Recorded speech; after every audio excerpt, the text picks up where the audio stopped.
Alors chaque soir, je rassure les invités qui sont sur ce plateau parce qu'ils imaginent de matchs, que je vais sortir des gants de boxe, etc. Mais pas du tout. Le match des invités, c'est cet échange qu'on essaye de faire chaque soir dans cette émission parce que M. Malavieille, il a peut-être une question à poser à Régis Bail et Régis Bail va poser une question à Patrick Malavieille, nos sociétaires aussi. Mais on va démarrer avec moi parce que j'ai des questions à vous poser. On va démarrer avec vous, Patrick Malavieille. La première question que je voulais vous poser, c'est pourquoi vous avez décidé de vouloir réenchanter l'Europe ?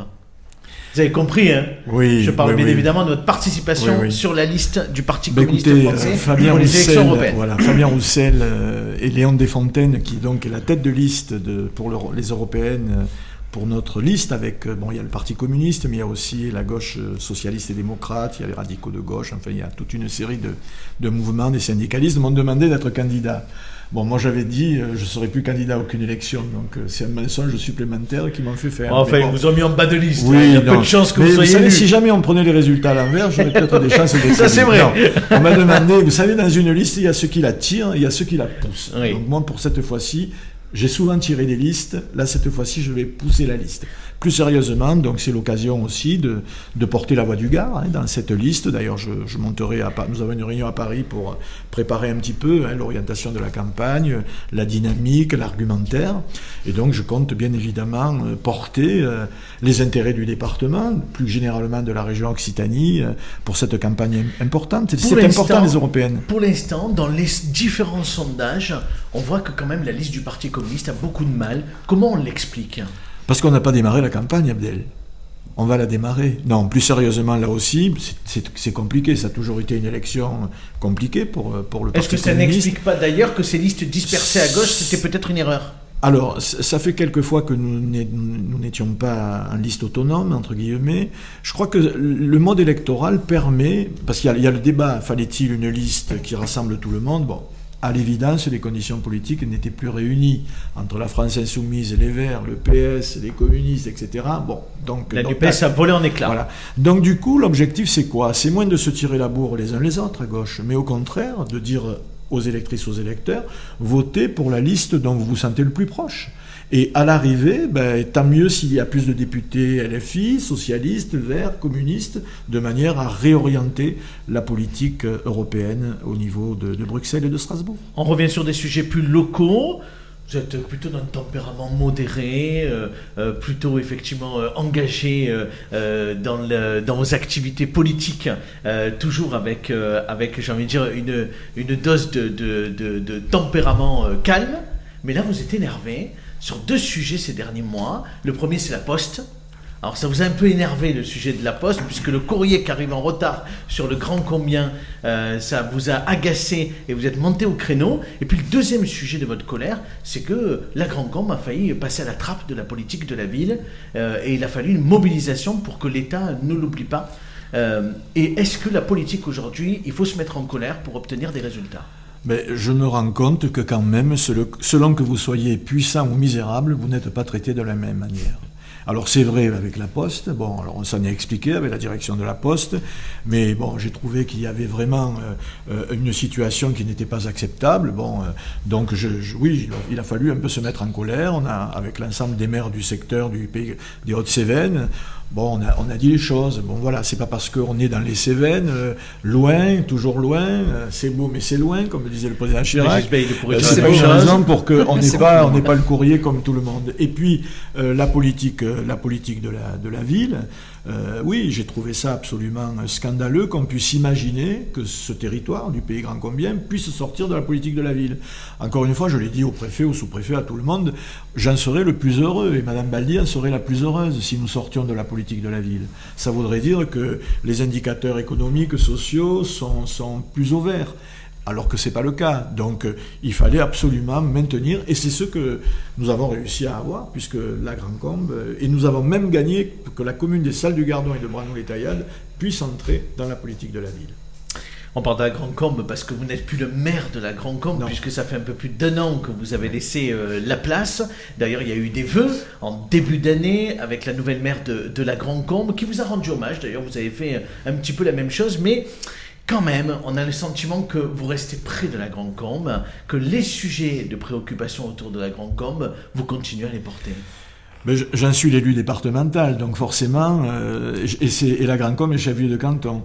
Vous n'avez pas pris votre retraite de la Grande Combe? Non, je suis près de la Grande Combe, je suis près de Madame la maire, qui fait un travail important, avec bien évidemment une énergie renouvelée, avec aussi une compétence qui m'impressionne, et surtout une proximité avec la population que peut-être moi j'avais un peu perdu avec les différents mandats que je pouvais avoir, et donc du coup ça fonctionne plutôt bien. En tout cas pour les vœux il y avait énormément de monde. Oui, c'est une réalité. Il y a des sujets quand même qui vous tiennent encore à cœur et que vous suivez particulièrement. Alors, j'en ai noté quelques-uns. La maison de santé Simone Veil, bien évidemment, qui va arriver en 2024. Alors la maison de santé, elle est en place, elle fonctionne, elle est là depuis maintenant quelques années, donc ça fonctionne très bien. Alors c'est pas de la maison de santé Simone Veil, alors c'est une autre maison, non? Non, c'est le Centre Épide. C'est le Centre Épide, qui fonctionne aussi. Effectivement. Et ce sont des sujets, bien évidemment, sur lesquels nous sommes beaucoup investis. Il faut beaucoup de temps pour arriver à avoir ces genres d'équipements, mais c'est important pour la population. Donc je crois qu'on a des points communs avec Régis, c'est-à-dire on a des territoires qui méritent d'être soutenus, qui méritent d'être reconnus pour ce qu'ils sont. Alors bien évidemment, mais je le dis souvent, ça vaut pour le préfet, pour le sous-préfet, le département, il est pluriel, bien sûr il y a les grandes villes, on pense à Nîmes, à Alès, à Bagnoles, etc. Et il y a aussi la ruralité, l'hyper-ruralité, donc ça il faut en tenir compte. En tout cas la Grande Combe, vous soutiendrez la maire sortante en 2026. Bien sûr. Quoi qu'il en coûte. Bien sûr, oui. Quoi qu'il en coûte, comme disait le président Macron. Oui. Non. Je soutiendrai l'équipe municipale qui continue dans ce qu'on a pu engager et qui d'ailleurs va même plus loin dans un certain nombre de domaines, et c'est tant mieux. Bien sûr, je soutiendrai. On parle du Pont du Gard, puisque vous êtes président de l'EPCI du Pont du Gard. La saison s'ouvre, il y a beaucoup de choses qui vont se passer une nouvelle fois sur ce site mondialement connu. Il va y avoir une belle exposition cette année, comme l'année dernière, parce que l'année dernière elle était exceptionnelle, il a fallu la prolonger tout l'automne, tellement qu'elle a rencontré un vif succès. Alors, est-ce que vous avez fait un pari pour cette année? Le seul changement, ça va être un petit peu les dates, puisque nous allons lancer la nouvelle exposition à l'automne, juste après la fin de la saison, parce qu'on s'est quand même rendu compte que la saison, ça fonctionne très bien, on n'a pas besoin de manifestations supplémentaires pour faire venir du public au Pont du Gard. Donc, une exposition dont pour l'instant je ne peux pas dévoiler le contenu. Je pensais que ce soir on venait avec un cadeau. Non, mais le premier cadeau que je peux vous faire, Abdel, et pour notre plateau, c'est Pâques au Pont, qui va avoir lieu dans quelques jours, le 13 et 14 avril. Donc là, il y a vraiment des manifestations. Je crois qu'on a plus de 12 compagnies qui vont venir, et structures culturelles qui vont venir animer les 2 journées. Donc ça, c'est pour l'immédiateté. Ensuite, bien sûr, il y aura toute la saison d'été avec les soirées mapping au pont, où là, on n'a plus besoin d'en parler, encore que, il faut toujours faire de la communication. Le spectacle sera différent cette année? Le spectacle, il va y avoir des modifications, des adaptations. Toujours avec des drones, avec l'utilisation de drones? On est en train de le finaliser, mais en tout cas, ce qui est sûr, c'est qu'il y aura toujours les projections en soirée. Il y aura les soirées vigneronnes. Bien sûr. Forcément, les produits du Gard seront à la fête, y compris pour Pâques au Pont. On travaille avec le MAS des agriculteurs, avec Bienvenue à la ferme et Patrick Viala et toute son équipe. Et puis donc, les journées du patrimoine, et puis cette fameuse exposition, et tout ça, je le rappelle, pour 9 € par voiture. C'était ma dernière question avant de donner la parole. Excusez-moi. Parce qu'il y avait les abonnements, effectivement. Et on peut c'est un vrai revenir succès, quand on ces veut. abonnements. Non, mais il faut le dire, il faut rappeler le principe, c'est 9 € pour l'abonnement, parce qu'on y vient une 9 fois. 9 € pour une voiture, on paie le parking. Voilà. On paie le parking. 9 € une voiture, que vous soyez 1, 2, 3, 4, 5, et pas plus, parce qu'après on peut revenir tout au long de l'année. Et on peut revenir tout au long de l'année. Voilà. Plus de 20 000 abonnés, c'est ça? C'est ça, 24 000. 24 000 abonnés, c'est un vrai succès. Jean-Baptiste, votre question à Patrick Malavieille. Qu'est-ce que vous faites, monsieur Malavieille, vendredi soir? Est-ce que vous serez là pour rendre hommage à Max Rostand, décoré chevalier de la Légion d'honneur? Et plus généralement, qu'est-ce que vous pensez de son action politique sur ces 30 dernières années? Alors, vendredi soir, je serai effectivement au pôle mécanique, puisque c'est là que ça se déroule. À 18h30. À 18h30 pour honorer donc la Légion d'honneur décernée à Max Rostand. Par Gérard Larcher, président du Sénat, qui va descendre. Hein. Alors, bon, il vous a pas échappé que nous avons été adversaires, hein, puisque je l'ai battu aux législatives, il m'a rebattu, donc bon, voilà. Mais au-delà des compétitions électorales, je considère que Max Roustan a été, et encore, puisqu'il est encore en fonction, un maire qui a beaucoup travaillé pour sa ville. Je pense que c'est quelqu'un qui est très attaché au territoire. Je crois qu'on a ça en commun. Après, on a chacun, j'allais dire, notre sensibilité et nos engagements, mais c'est une personne pour laquelle j'ai un profond respect, et c'est la raison pour laquelle je participerai à l'hommage qui lui sera rendu. La politique, c'est aussi au-delà des étiquettes, Patrick Malavieille. C'est aussi des amitiés, c'est aussi rendre hommage, comme vous venez de le faire, à un homme politique qui aura laissé une trace. Mais bien sûr, après ça n'empêche pas de se combattre sur les idées.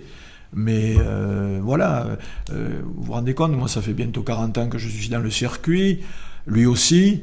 Bon, on se connaît depuis longtemps, on a partagé des soucis en commun. Je pense que lorsqu'on a refait l'hôpital d'Alès, l'hôpital neuf, la 2 fois 2 voies, bon, après, bien évidemment, lui est au Républicain, moi je suis au PC, bon, mais ceci étant, il est maire d'Alès, j'ai été maire de la Grand-Combe, et ces 2 communes, historiquement, elles sont sœurs devant l'histoire. Donc ça appelle, oui, du respect. Je rebondis juste sur un point sur la 2 fois 2 voies. Vous le soutenez aussi, vous, ce projet, parce que c'est vrai que bon, ça favorise Nîmes Métropole par rapport à l'autoroute qui est pas loin, mais ça désenclave surtout le bassin alésien, moi je trouve. Bien sûr, on le soutient à fond. D'ailleurs, quand le président Macron était venu à Marseille pour aider Marseille, on avait fait une lettre au président Macron en disant dans les Cévennes, etc. Et oui, il nous faut absolument, même si certains considèrent que ce projet est daté, moi je considère qu'on a besoin de finir le travail qui a été engagé, et donc voilà. Alors pour revenir donc à la médaille à la Légion d'honneur de Max Roustan, j'aurai l'occasion de lui faire un petit cadeau aussi vendredi, mais pour pas qu'il m'oublie, je lui remettrai une bouteille de vin Château Malavieille. Donc je suis persuadé qu'il la dégustera avec plaisir. Très bien. Martine, votre question à Patrick Malavieille. Vous aviez dit ne plus jamais être candidat à une élection. Donc là, vous rejoignez Léon de Fontaine pour cette liste PCF. Alors, je vais faire ma Coralie Mollaret. En 2024, alors en plus, vous êtes un homme, je trouve, enfin, vous avez fait quelque chose de formidable pour le Pont du Gard, et on ne vous imagine pas communiste. En 2024, comment on peut être encore communiste ? Non mais... Vous avez le droit de poser cette question. Non, mais je vous remercie. Mais en plus, c'est... Il est moderne, Fabien Roussel, vous trouvez pas ? Non, mais... Il n'est pas communiste.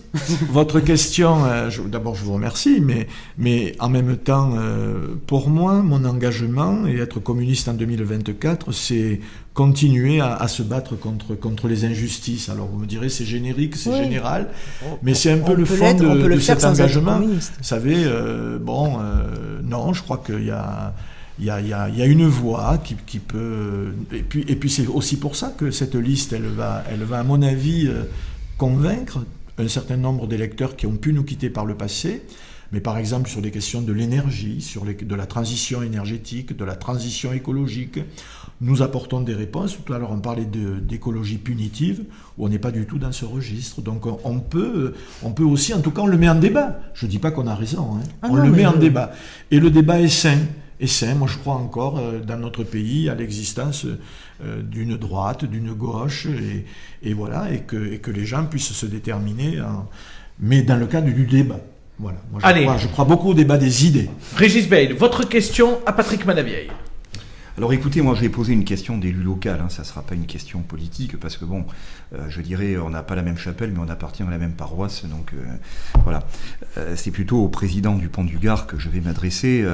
Je crois que Martin Delors t'a saisi il y a quelques mois d'une idée d'essayer de créer un lien fort entre le pont du Gard et le climatographe du Mont-Aigoual, qui a été inauguré l'an dernier, qui a besoin aujourd'hui d'avoir un véritable appui en fonctionnement, un appui logistique, et je dirais le poids d'une expérience aussi. Et je pense qu'au niveau de notre département, le pont du Gard, c'est toute une expérience, aussi bien en termes de réussite qu'en termes d'écueil, en tout cas au départ. Donc voilà la question que j'avais envie de te poser. Où en est cette réflexion au niveau du département ? Tu n'es pas le seul, bien sûr, je suppose, à la porter. Est-ce que un jour, un axe entre le pont du Gard et l'Aigoual sera envisageable dans ce département ? Patrick Malavieille.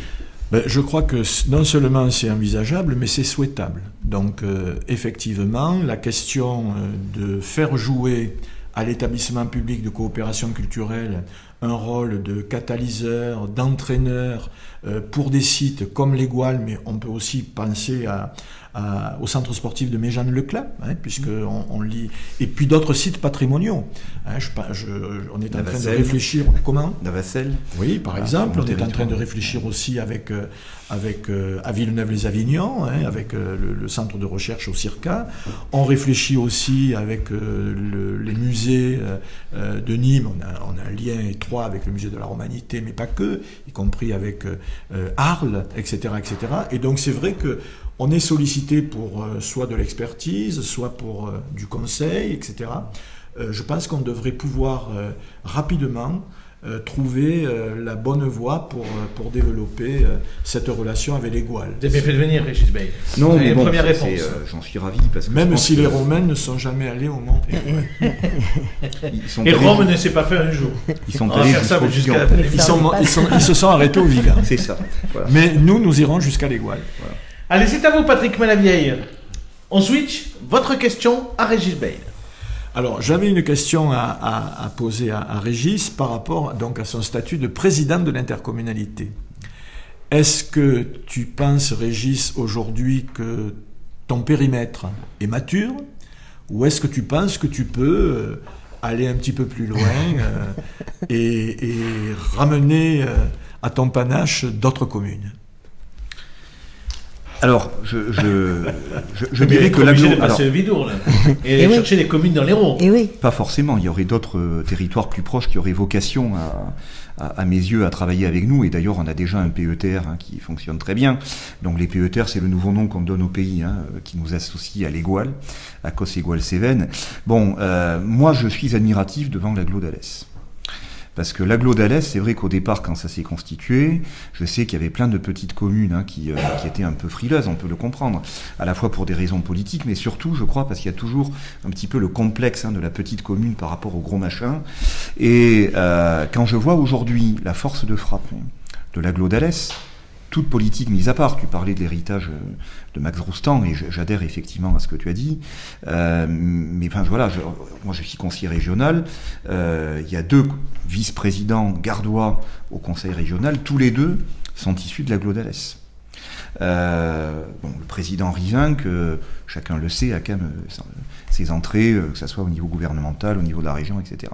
Cette agglo fonctionne très bien, elle a un véritable poids dans ce département et bien au-delà de ce département.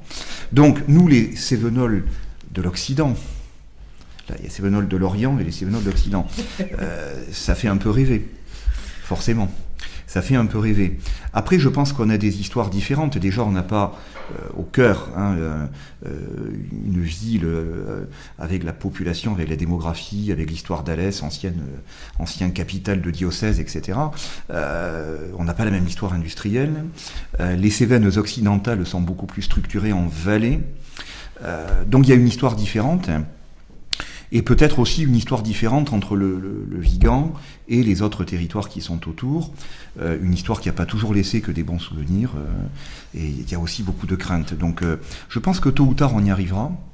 Alors plutôt vers l'agglomération d'Alès. Ça sera souhaitable. Ah, pas du tout. Je pense qu'il faut structurer, justement. Je pense que les Cévennes orientales se sont structurées. Je pense que maintenant, il faudrait structurer les Cévennes occidentales. Mais il y a encore du chemin. Voilà. Allez, merci Patrick Malavieille, c'est une bonne question, puisqu'il a apporté une réponse importante là-dessus. Quelques questions avant de donner la parole au sociétaire Régis Bey. La première question, est-ce que vous avez eu assez d'argent pour mettre de l'essence dans votre voiture pour descendre jusqu'à Nîmes. Vous avez bien compris que je vous parle des finances du pays viganais. Où nous en sommes? Alors heureusement que c'est pas la communauté de communes qui me paye l'essence pour ma voiture, parce que sinon je sais pas si j'aurais pu dépasser Ganges, effectivement. Bon, non, je plaisante un petit peu. Les choses s'améliorent petit à petit. Je vous cache pas que l'explosion quand même des tarifs énergétiques nous a un petit peu plombé. On a eu une augmentation de 600% en 2023, et ceci malgré les tarifs négociés par le SMEG. Donc ça a légèrement ralenti notre redressement. Ceci dit, voilà, on est aujourd'hui, les finances du pays viganais, on se rapproche petit à petit de la sortie du réseau d'alerte, dans lequel nous sommes depuis 2013, je tiens à le rappeler, et le niveau de la dette, si vous voulez, le ratio de désendettement qui était de 28 ans quand on a été élu en 2020 n'était plus que de 11 ans l'an dernier. Voilà.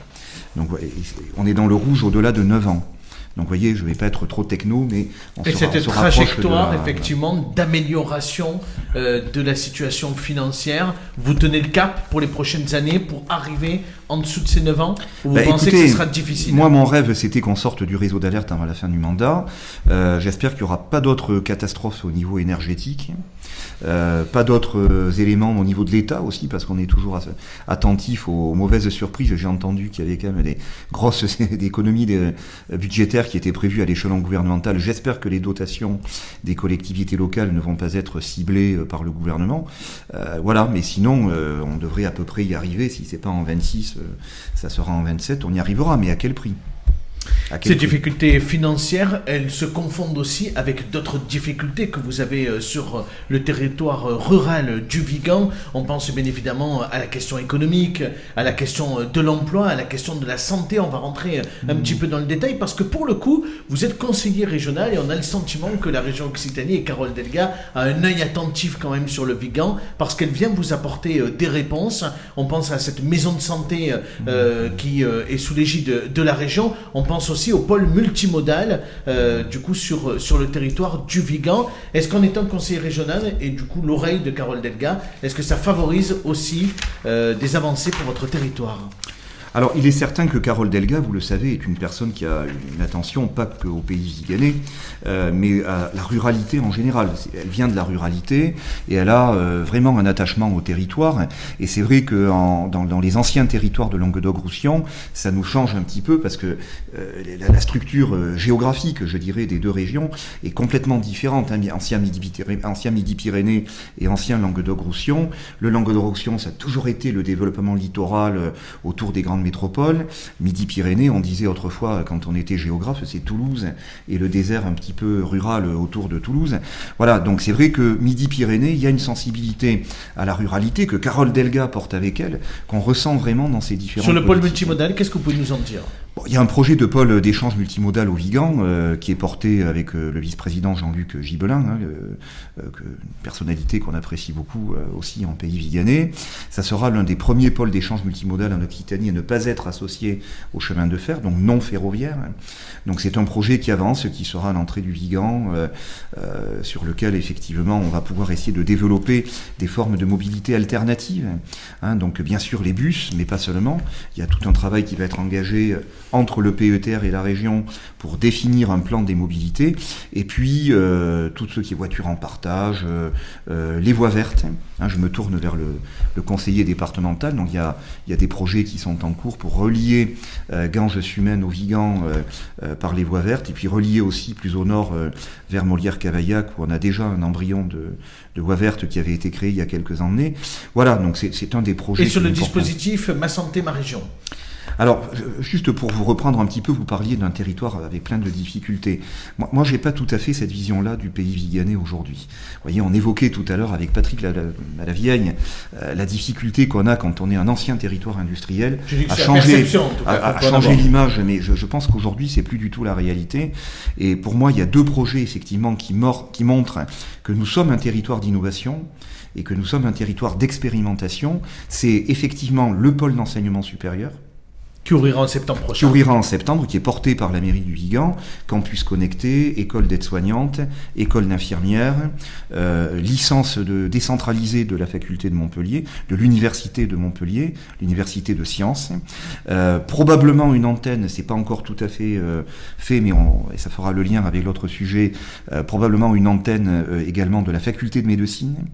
Donc vous devinez évidemment en termes de lutte contre la désertification médicale ce que tout cela peut nous apporter, et ça fait donc le lien avec le dispositif de la région Ma Santé, Ma Région. Donc effectivement, la communauté de communes vient de racheter la maison de santé pluriprofessionnelle, qui était donc une structure privée avec des médecins libéraux.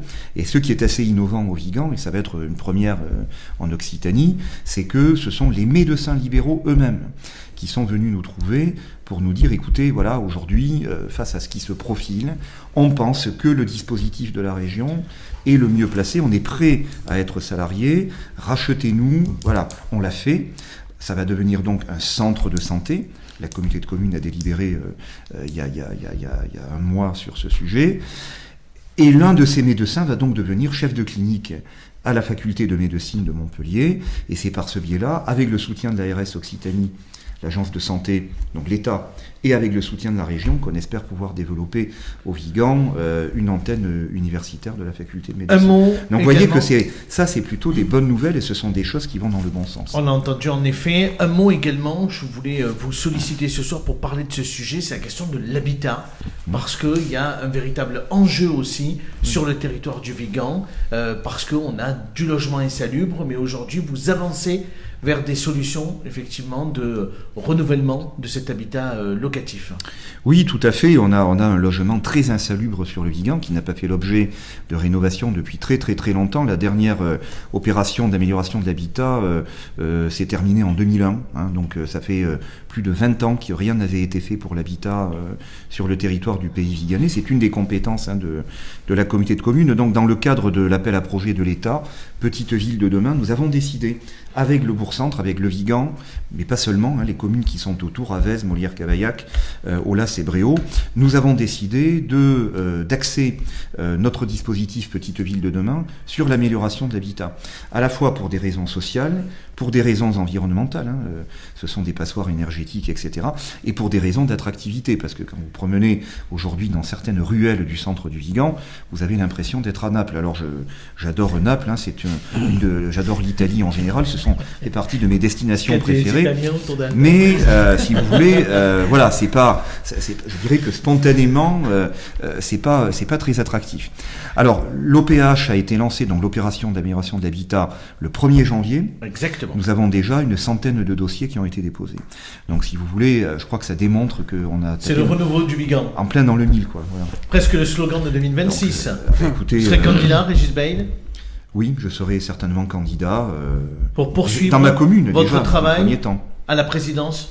Je serai candidat à la présidence, certainement. Après, bon, c'est à 2 ans de l'échéance, mais après, oui, mais vous êtes engagé sur le long terme.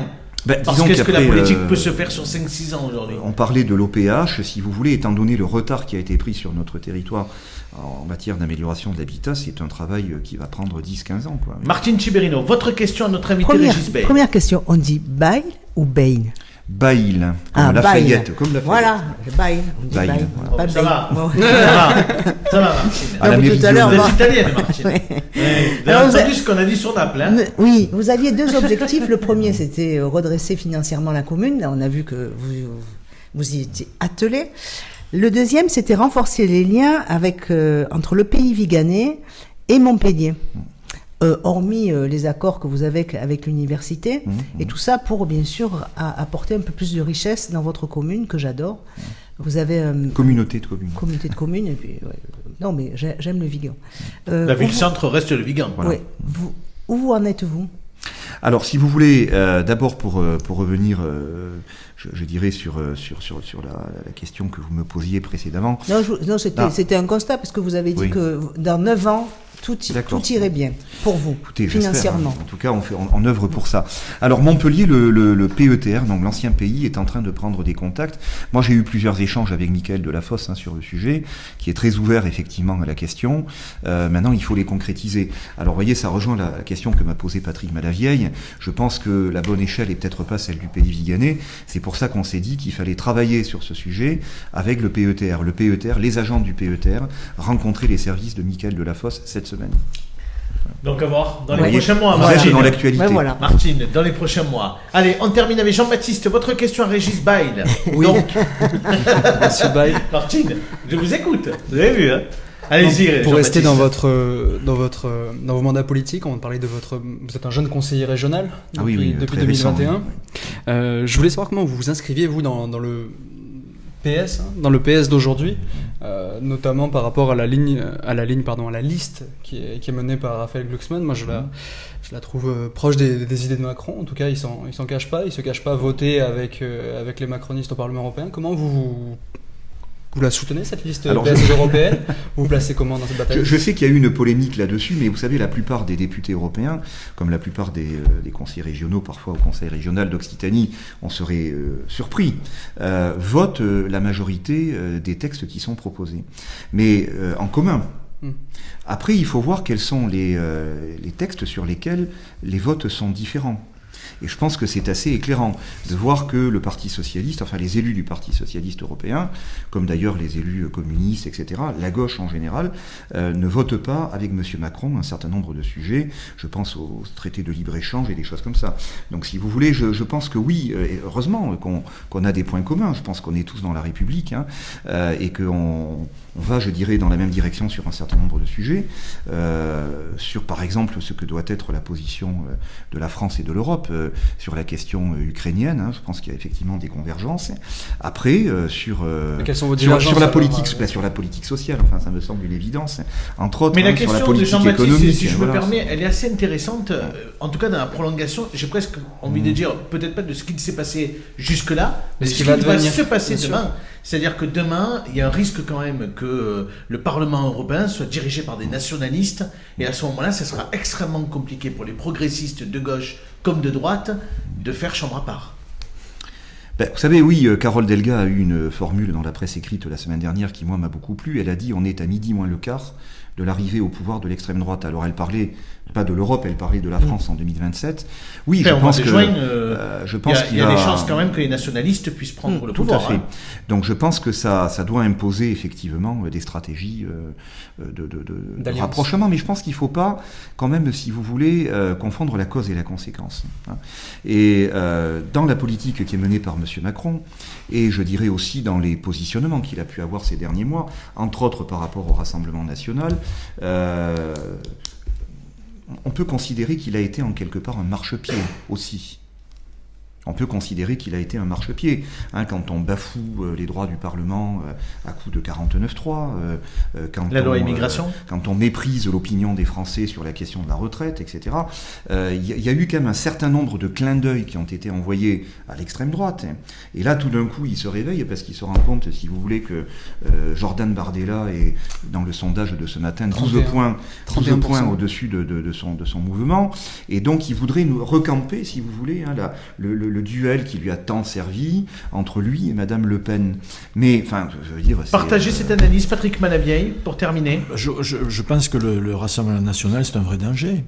C'est un vrai danger pour la démocratie, pour la société, pour la France et pour l'Europe. Donc, on risque d'ailleurs d'avoir des choses encore plus concrètes et plus locales avec mon Saint-Esprit. Donc, oui, ça doit faire réfléchir tout le monde, y compris les Républicains, qui sont quand même sur ce sujet-là passablement divisés. Les tendances sont quand même assez lourdes entre d'un côté Ciotti et puis d'autres.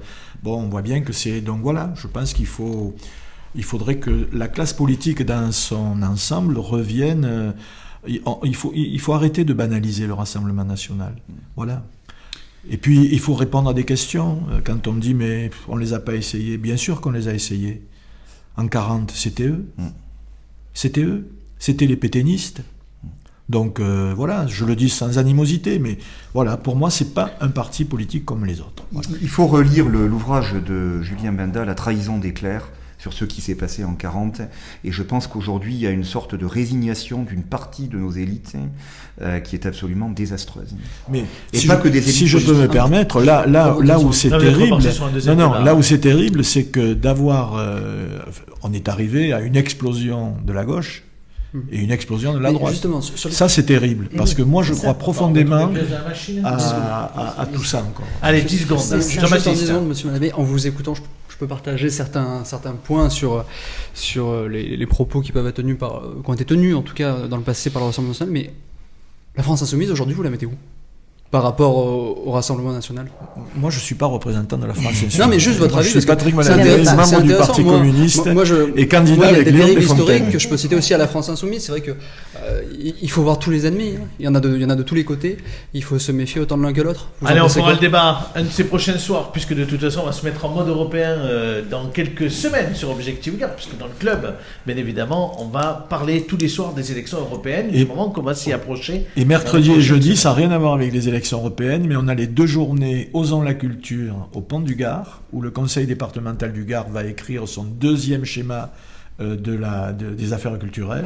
Donc j'invite bien sûr toutes celles et ceux qui sont épris de culture, de patrimoine, à venir au Pont du Gard mercredi et jeudi, où nous allons parler de la question de la coopération culturelle, ou plutôt de la culture de coopération.